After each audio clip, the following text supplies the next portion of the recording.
Türkmenistanyň Mary welaýaty paýta taýýarlamak baradaky şertnamalaryň borçnamasyny ýurt boýunça ikinji bolup ýerine ýetirdi.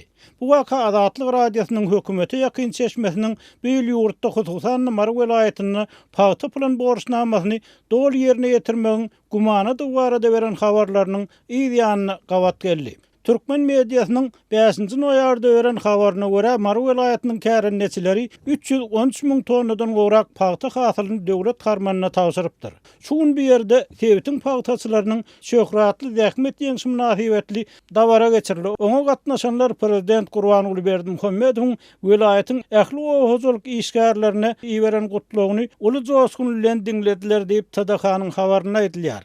Beýleki tarapdan 31-nji oktýabrda Azatlyk radiosynyň hökümete ýakyn çeşmesi büýül ýurdun paýta meýdanlaryna hasyl ýetmezçiligi bilen baglykda owazolyk we daşky urşawy goramak ministrligine howsalaly ýagdaýyň dowam edýändigini habar berdi. Hususan Mary welaýatyna hasyl ýaby gorly. Ol ýerde ýagdaýlar gözgüýni. Ol ýerde plan borçnamanyň 30% golaýynyň ýerine ýetiriljekdigi aýdylýar diýip mediada çykyş etmäge ygtyýarsyz çeşme howpsuzlyk ýagdaýlary sebäpli gizlinlik şertine beren maglumatyny aýtdy. Bu 94.000 tonnadan gowrak paýta hasylyny deň bolýar.